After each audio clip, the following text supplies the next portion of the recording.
네, 설 연휴가 끝나면서 조기 대선을 앞둔 대권 주자들의 발걸음은 더욱더 빨라지고 있습니다. 박 대통령 대면 조사를 앞둔 박영수 특검팀은 탄핵 정국의 중대 기로에 서게 됐는데요.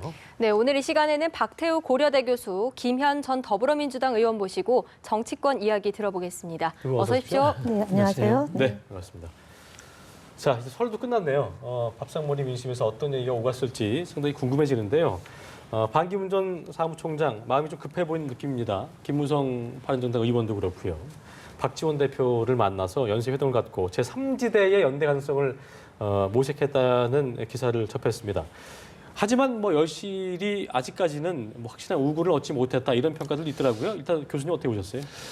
그렇습니다. 제가 봐도 특히 손학규 전 당대표하고 회동이 생각보다 이념적인 면에서 좀 공통분모가 많이 없는 것으로 이렇게 네. 나와서 손학규 전 대표가 말씀하시기를 수구 세력적인 그런 보수적인 색채가 있다면 자기는 할 수가 없다. 예. 어떻게 보면 손학규 대표가 반기문 총장의 그런 보수와 진보를 아우른다는 그런 노선에 대해서 좀 거부하는 듯한 그런 말씀하셨고 그 외에 이제 많은 분들하고 만나서 대화를 했습니다만은 특히 제가 이제 주목을 한 거는 김무성 바른정당의 중진 정치인인데 제가 봐도 이념적으로 지금 바른정당 쪽에 있는 분들이 반기문 씨하고 좀 많이 맞는 분들이 많아요. 그래가지고 김무성 씨도 지금 창당을 통해 가지고 반기문 씨를 영입하려고 모든 노력을 기울이고 있고 이런 상황입니다. 예. 그 외에 이제 김종인 씨 같은 경우도 개헌을 고리로 해가지고 언제든지 합칠 수 있다는 그 정도의 공감대는 갖고 있는 것 같습니다. 그러나 이제 그 대척점에서 제가 보기에는 어젠가요 안철수, 정운찬, 손학규 씨는 조금 반기문 씨하고 색채가 다른 결이 다른 행보를 하고 있어요. 그래서 조금 그 부분이 어떻게 지금 결론이 날지 우리가 좀 며칠 이번 주에 한번 좀 지켜보는 게 좋을 것 같습니다. 네. 빅텐트에 상당히 중요한 역할을 할 것으로 예상됐던 반기문 전 총장이었는데요. 네. 어제 보니까 또 우리 박지원 대표 같은 경우에는 이제 개혁 정부가 들어서야 된다는 공감을 했지만 받을 수는 없다 이렇게 선을 좀 그은 상태인데 기본적으로 좀 어떻게 빅텐트에서 야권에서는 반 전 총장을 이렇게 받아들이지 않는 분위기인 것 같습니다. 어떻게 좀 보고 계세요? 사실은 빅텐트 뭐 제3지대론이 그러니까 나올 때마다 국민들한테 지지를 받거나 아니면 감동을 주거나 이러진 못하는 것 같습니다. 네. 저희 이제 더불어민주당 추미애 대표께서도 텐트론에 대해서 좀 부정적으로 말씀하셨는데 예. 사실은 이 빅텐트가 되려면 그 조기 대선이 아니라요. 12월 달 대선이 이루어진다라면 뭐 빅텐트를 쳐서 거기서 이제 가장 지지율이 높은 분이 유력한 대선 후보로 나서면 될 텐데 그렇죠. 탄핵이라는 국면 속에서 굉장히 불안정한 거 아닙니까? 국민들은 불안정한 것을 최소화시켜서 안정된 그 국정을 운영할 수 있는 그런 심리가 있는데 네.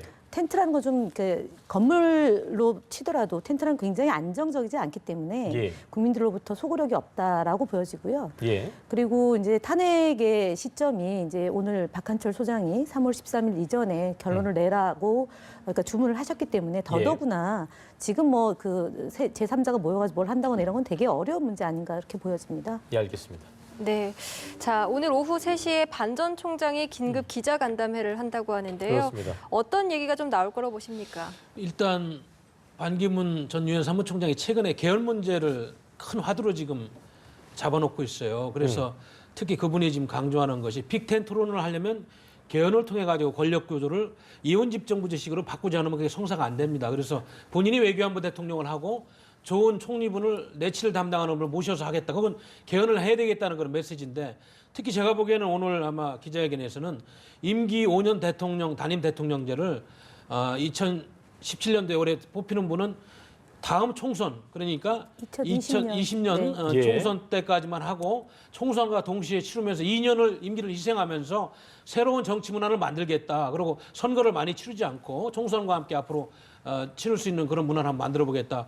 이런 큰 메시지가 있는 것 같습니다. 그러고 이제 아시다시피 지금 언론을 통해서 나왔습니다만 10일 날 창당준비위원회를 발족한다는 그런 보도가 있었는데 그 문제에 대해서 구체적으로 정말 독자적인 정쟁을 만들어서 연합을 할 건지 아니면 바른정당이라든지 다른 정당들하고 빨리 좀 손을 잡고 그쪽으로 들어갈 건지 울타리를 만드는 문제, 연합하는 문제 이런 문제에 대해서 오늘 좀 구체적으로 좀 청사진을 밝히면서 설 연휴 기간 동안에 자기가 한 활동, 느낀 거 이런 소회를 얘기하면서 지금 본인의 어떤 정체성 문제 이런 거에 대해서 많은 공격을 받고 있는데 조금 더 선명성 있는 이야기를 할 수 있는 개연성이 높다고 보겠습니다. 네. 제가 볼 때는 반기문 전 총장께서 10년이라는 그 큰 공백이 있지 않습니까? 대한민국에서 활동을 안 하시고 전 세계를 무대로 이제 그 활동을 하셨는데 사실은 반기문 전 총장에 대한 기대가 그렇게 높지 않게 나타난 이유 중에 하나가 이 10년 동안 대한민국이 변화되거나 진보된 것을 수용을 못 하시는 것 같습니다.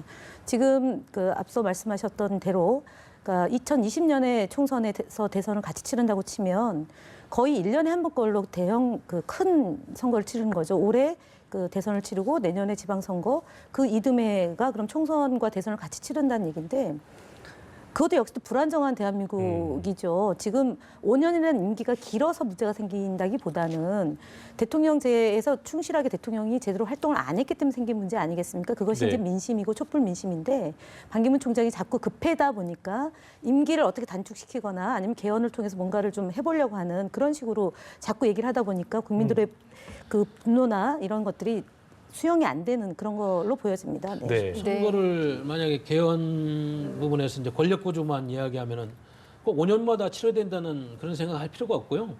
국회의원과 함께 4년마다 대통령 선거를 해서 이원집정부제로 갈 수 있는 그건 얼마든지 논의가 열려 있습니다. 이게 선거를 줄이자고 그렇게 하는 거지 늘리려고 그런 말씀하시는 거 아닌 것 같습니다. 제가 그러니까 예를 들어서 지금 말씀하신 것처럼 2020년에 총선과 대선을 맞추게 될 경우에 그러니까 외려 선거가 굉장히 이제 자주 있게 되는 거죠. 그리고 4년 뭐 중임제로 가든 아니면은 그러니까 뭐 다른 방식으로 개헌을 하든 간에 근데 그것은 아직 사회적 합의가 이루어지지 않았기 때문에 지금 반기문 총장이 그러니까 내치와 외치를 구분하는 식의 국정 운영을 하겠다는 것도 국민들로부터 설득력이 별로 없는 상황이거든요. 그래서 개헌에 대한 얘기는 시간을 갖고 국민들의 그런 그 합의를 이끌어낼 수 있는 방안을 모색해야 되는데 선언적 의미로 개헌을 한다거나 임기를 단축시킨다는 것은 그렇게 설득력 있어 보이지는 않습니다. 그 부분을 여쭤보고 싶은데요. 이게 빅텐트를 통해서 그러니까 빅텐트를 주장하는 여러 비문주자들과 어떤 뭐 그 사이에서 연결 고리가 이제 개헌이라는 그 뭐 어떻게 보면 증표라고 할 수 있는 그런 부분인데 이게 이제 시간적으로도 그렇고 뭐 인물도 그렇고 어떤 뭐 명분도 그렇고 이게 좀 마땅하지 않겠느냐 이런 얘기가 나오면서 과연 그 개헌이라는 것이 빅텐트가 생기기 위한 명분 때문에 내세운 거지 실제로 실효성 있게 만들어질 수 있겠느냐 이런 회의론도 많더라고요. 어떻게 보세요? 그런 여론도 있지만은 우리가 지난 촛불 민심이라고 할까요? 최순실 게이트가 터진 이후에 많은 국민들이 5년의 그런 제왕적인 대통령제에 대해서 권력이 잘못 사용되었을 때 대통령 본인은 깨끗하고 잘하려고 하지만 항상 측근에서 문제가 있었잖아요. 과거 대통령들을 김대중 대통령부터 그 이후를 쭉 보세요. 국정농단 사건이 최순실만 있었던 게 아니잖아요. 친인척, 측근들. 그래서 제왕적인 대통령 권력을 손보지 않고는 제도적으로 일단 손을 보고 그리고 좀 좋은 정치를 해보자. 그래서 그것을 촛불 민심에서 충분히 우리 정치인들이 읽었다. 그렇기 때문에 이러한 엄청난 역사적인 흐름을 정치권에서 잘 담아내는 국회의 직무 중에 하나다. 이런 흐름도 또 있는 거예요. 저는 이 흐름이 더 크다고 봐요. 물론 뭐 급하게 권력 나눠먹기용 개헌을 통해 가지고 정치인들이 이합집산한 이런 도구를 쓰면 안 된다는 여론도 있지만은 지금 현 시국에서는 제가 보기에는 제왕적인 대통령제를 조금은 손을 보는 것이 맞다. 그래 이미 개헌론은 뭐 다 돼 있습니다. 뭐 이원집정부제, 4년 중임제 그동안에 국회 개헌특위를 통해 가지고 장단점이 다 나와 있어요. 학자들이 세미나도 수백 차례 했고 그동안에 내가 알기로는 선택만 하면. 근데 이제 필요성을 느끼고 있는데 제 얘기는 벚꽃 대선이 이루어지게 된다면 그 전에 그 촉박한 시간 내에 가능하겠느냐 이 부분은 좀 회의론이 있더라고요. 이 부분은 어떻게 보시나요? 저는 뭐 충분히 가능하다고 봅니다. 저는 그게 불가능한 게 이미 그러니까 개헌에 대한 거는 이제 그 대통령제에 대한 개헌도 있지만 권력 구조뿐만 아니라 우리나라의 아직 그 복지 문제에 대한 내용도 들어가야 되고요. 자치권에 대한 얘기도 들어가야 되고 경제 문제도 들어가야 되고 전방위적인 그 개헌이 됐을 경우에는 사회 구조에 대한 전반적인 내용이 포함되어야 된다는 게 국민들의 요구입니다. 그다음에 내각제든 이원 집정부제든 또는 그 4년 중임제든 이런 것들이 합의가 아직 이루어지지 않았기 때문에 5월 대선이 되든 4월 대선이 되든 그 시간 안에 2달 안에 절대로 저는 이루어질 수 없다. 그렇기 때문에 이 개헌이라는 문제는 국민들의 그 달라진 민도, 그다음에 민심이 충분히 반영된 상황에서 진행이 돼야지만 그 논란의 소지를 최소화시킬 수 있다고 보기 때문에 예. 이번 벚꽃 대선에서는 개헌 문제는 사실상 물 건너갔다라고 보는 것이 현실적이다라고 봅니다. 근데 네. 이제 우리 의원님 말씀은 지금 탄핵에서 그 탄핵 판결이 적어도 3월 초까지 나서 벚꽃 대선을 전제로 하시는 말씀이고 그 탄핵 결정이 그렇게 빨리 난다는 건 제가 보기에는 그건 뭐 여론이라든지 일부 이제 사람들의 이야기지 반드시 이렇게 탄핵이 빨리 이렇게 결정난다는 그런 전제 네, 조건을 붙일 근데 필요는 이제 뭐 없다고 탄핵의 봅니다. 조금 사유에 더 대해서 그러니까 이제 국민들이 그러니까 지금 이제 탄핵이라는 것이 무슨 형사상의 책임을 묻는 건 아니지 않습니까? 그렇죠. 대통령의 직을 계속 유지할 거냐 말 거냐에 대한 판단이 남아 있는 건데 최근에 모 인터넷 매체랑 인터뷰한 것을 놓고도 설 민심에서 대통령이 왜 저런 방식으로 국민들한테 입장을 전달하는지에 대한 궁금함이 있고요. 그리고 오늘도 나왔지만 검찰과 언론에 대해서 그 강도 높은 문제 제기를 하셨지 않습니까? 네. 그것 역시도 사실은 지금 검찰에서 그 대통령에 대해서 수사를 하고 있는데 그것에 대해서 극단적인 용어를 구사했다는 네. 얘기는 일단 예. 제대로 이 민심을 아우르지 못하고 있기 때문에 저는 탄핵이 인용될 것이라고 봅니다. 알겠습니다. 예, 알겠습니다. 빅텐트 이야기 계속 해보겠습니다. 네, 네, 네. 어제였죠. 안철수 국민의당 전 대표와 정운찬 전 총리도 회동을 가졌습니다. 예. 또 빅텐트론이 나왔는데 안철수, 손학규, 정운찬 연대가 또 급물살을 타고 있는 것으로 보입니다. 어떻게 보십니까? 저는 그분들이야말로 정말 결이 매우 비슷한 분들이다. 네. 그 세 분을 보면은 정말 중도론자다. 우리가 이제 그 이념적인 스펙트럼을 보수, 중도, 진보로 놓을 때 손학규 전 대표나 정운찬 전 총리나 안철수 씨야말로 중도론적인 그런 색채가 강한 사람이다. 그리고 지금 반기문 씨가 주도하는 그런 빅텐트론보다는 그 세 사람이 현실적으로 합해가지고 작업을 해서 자기들이 얻을 정치적인 그런 어떤 이권, 정치적인 그런 이득이 많이 있다 이런 판단을 하고 지금 대화가 진행되는 것 같습니다. 예. 그렇기 때문에 큰 빅텐트론이 형성되기 전에 일단 셋이 합쳐가지고 조그만 빅텐트론을 만들어서 협상력을 키우고 그리고 나중에 더 큰 협상이 있을 때 그 셋이 뭉쳐서 한번 가보겠다 이런 의지의 표현인 것 같아요. 저는 대한민국 정치 발전을 위해서 그 세 분이 중도론적인 그런 관점에서 계속 정책적인 토론도 하고 여러 가지 정치개혁 문제를 이야기하는 것이 상당히 바람직스럽다 이렇게 생각하고 있습니다. 네. 예. 사실은 안철수 의원, 그다음에 손학규 전 대표 저희랑 같이 이제 같은 정당에 네네. 몸을 담았던 두 분이고요. 예. 정운찬 전 총리는 이명박 대통령 시절에 이제 총리를 했던 분인데 그렇습니다. 이분들이 어떠한 조합으로 이제 그 같이 맞춰서 얘기할 수 있는지에 대해서는 좀 사실은 좀 의문이 듭니다. 그리고 특히 안철수 의원의 경우는 지난 2012년도에 새정치를 화두로 굉장히 이제 국민들로부터 지지를 받았던 분인데 예. 최근에 이제 국민의당으로 그러니까 그 활동을 하고 계시지만 이 세 분이 접합될 수 있는 지점, 소위 공동의 그런 메시지가 뭘까? 이제 이것에 대해서는 굉장히 의아스럽고요. 물론 이제 개헌을 매개로 해서 뭔가를 좀 도모할 수 있다. 작은 텐트, 그다음에 이제 빅 텐트로 갈 수 있다고 볼 수 있겠지만 제가 볼 때는 지금 우리나라 대한민국 국민들이 굉장히 이제 빠른 속도로 그 정치에 대해서 많은 분야에 걸쳐서 이제 평론을 저희 수준 못지않게 하고 계십니다. 그래서 이 세 분이 어떻게 조합을 이룰지에 대해서 좀 갸우뚱하지 않을까 싶습니다. 그런데 이제 의원님 말씀도 옳으신데 정운찬 총리는 줄곧 동반성장론을 이야기하고 우리 안철수 전 대표도 공정성장론 좀 맥이 닿습니다. 경제 문제는 뭐 다른 정치적인 문제는 우리 손학규 전 대표도 저녁이 있는 삶 그리고 서민들에게는 복지를 많이 강조했어요. 그리고 지난 설 연휴 기간에 안철수 전 대표가 그 영국 영화 나 데니엘 브레이크를 감상하고 정의로운 나라, 서민들이 삶이 보장되는 나라. 그래서 지금 서민 복지 쪽에 상당히 세 분이 지금 중점을 두고 있어요. 정치적인 사안보다는. 그래서 그런 쪽에서 서민들의 그런 아픈 가슴을 파고들고 민생 문제를 적극적으로 공략해 보겠다. 이런 면에서는 큰 공감대가 있는 것 같습니다. 그렇게 본다면 더불어민주당의 문재인 대표나 안희정 후보나 그다음에 이재명 후보랑 다를 게 없거든요. 지금 말씀하신 것처럼 국민들이 성장해서 좀 복지를 제대로 이렇게 갈구되는 그런 대한민국을 구상한다 그러면 안철수 후보나 손학규 물론 이제 저희 당을 나가긴 했지만 이분들의 그런 경제에 대한 안목과 저희 더불어민주당과 차이가 없습니다. 그래서 같이 하시면 될 것 같습니다. 외려 그런 측면이라면. 네. 근데 이제 중요한 말씀하셔서 네. 그 왜 이제 안철수 씨나 박지원 전 민주당 분들이 당을 나왔는지 우리가 그걸 지난 총선 때 되돌이켜 보면 물론 뭐 생각은 비슷합니다만 정치적으로 좀 안 맞는 부분이 있어서 또 친문 패권주의를 비판하고 나온 분들이고 손학규 전 대표도 원래는 뭐 신한국당 한나라당 출신입니다만 지금 중도지대에서 저러고 있는데 정치적으로 좀 여러 가지 결이 좀 다른 면이 좀 있죠. 그러니까 네. 지금은 그때는 시기적으로 보면 이제 탄핵이라는 큰 역사적 이게 없던 시기였던 거고요. 지금 어쨌든 정권 교체라는 큰 하두 속에서 다 같이 이제 단결하고 협력하고 소통하겠다라는 취지라면 제가 말씀드리는 것은 앞서 얘기했던 경제 분야를 놓고만 보더라도 정치적으로는 조금 뭐 의견의 차이가 있을 수는 있겠습니다만 경제 문제나 안보 문제에 있어서 큰 차이가 없다면 함께 못할 이유가 없다라고 보여지는 거죠. 그러니까 예를 들어 뭐 친문 패권이다.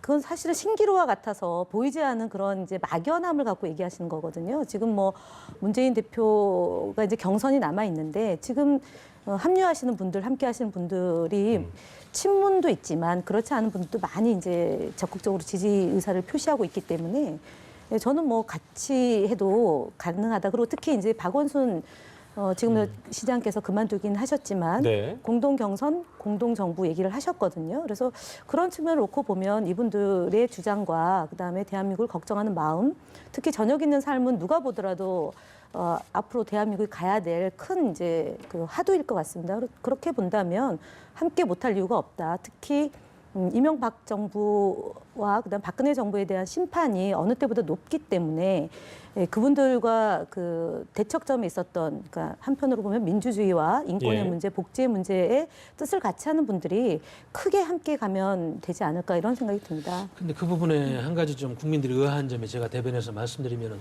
경제민주화 전도사인 김종인 현 의원께서 과거에 비상대책위원장 영입이 돼서 물론 지금 상법 개정까지 내는 그런 성과는 있었습니다만 왜 물과 기름처럼 문재인 대표하고 섞이지 못하고 있는지 그분이 말씀하시는 게 바로 친문 패권주의예요.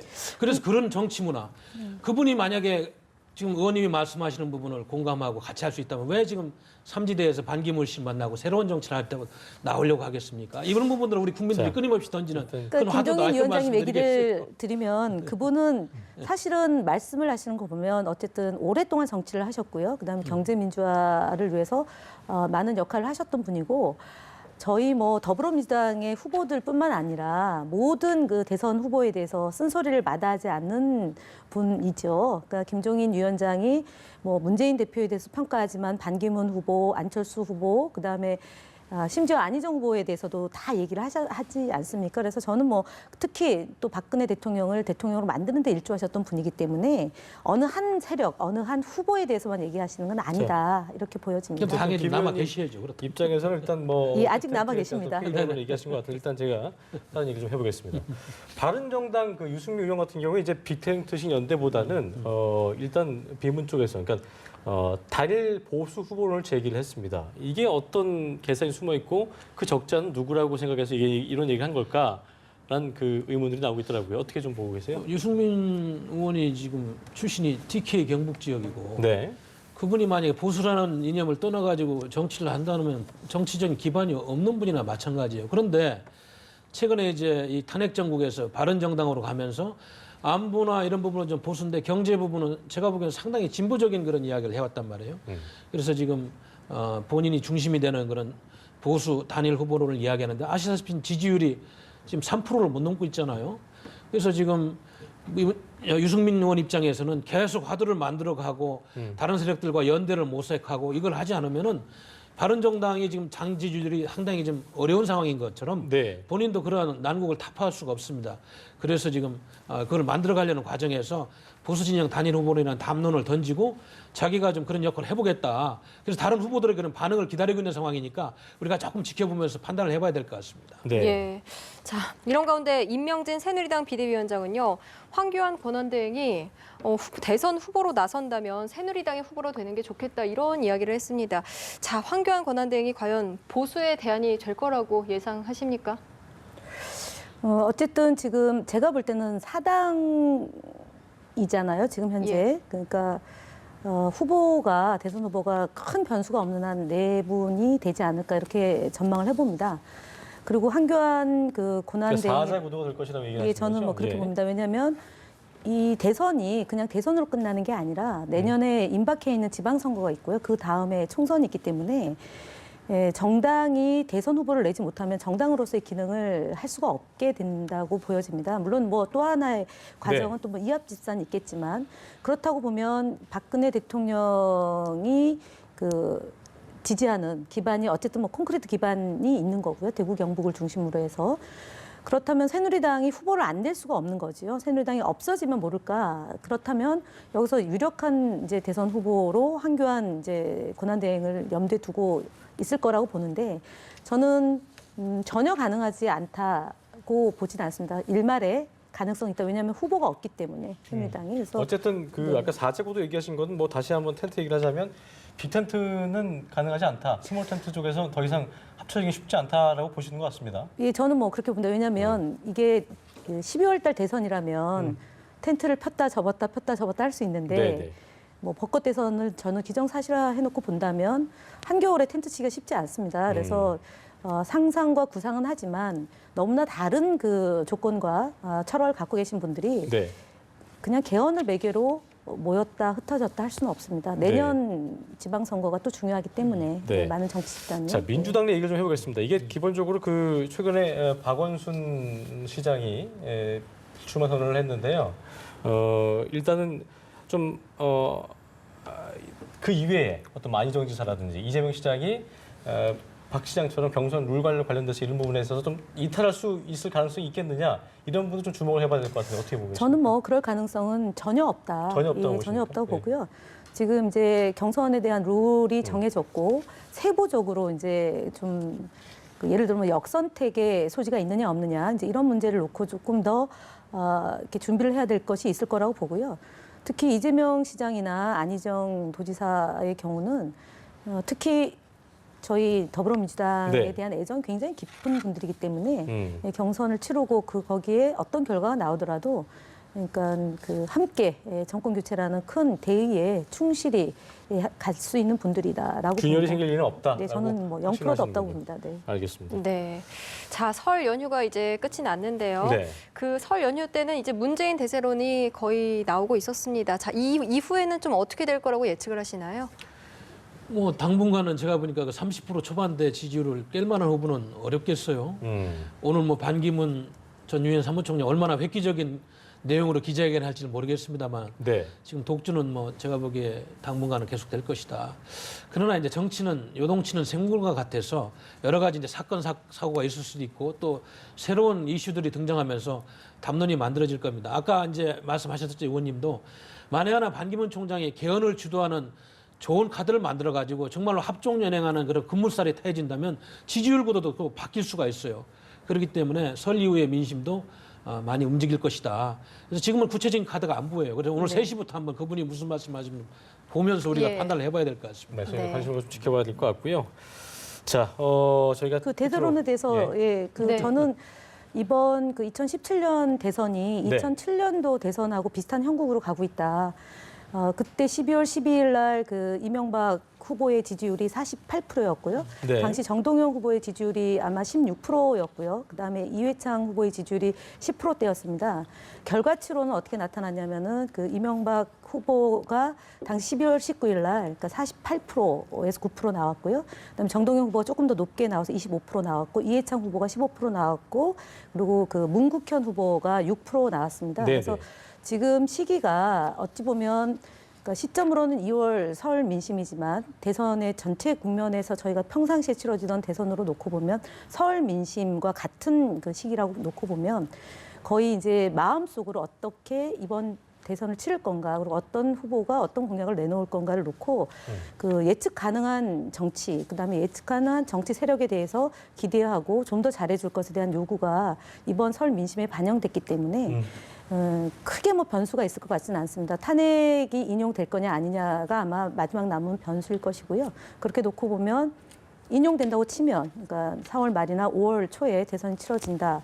그렇게 되면 지금 현재 문 대표의 그 지지율은 예. 큰 이변이 없는 한 저희 이제 경선 치르고요. 저희 더불어민주당 경선 치르고 그리고 하나로 이렇게 모아진다면 국민의 여망이 이렇게 담겨진 네. 대선 결과가 나올 거라고 예상해봅니다. 일단 뭐 텐트론이 어떤 식으로 또 진행될지도 또 방금 전에 박 교수님 말씀하신 대로 오늘 반기문 전 총장이 또 어떤 말을 내놓을지 좀 지켜봐야 될 것 같습니다. 예, 네, 지금까지. 오늘 이야기는 여기까지 네. 마무리 짓겠고요. 지금까지 박태우 고려대 교수, 김현 전 더불어민주당 의원과 함께했습니다. 네, 두분 고맙습니다. 네, 감사합니다.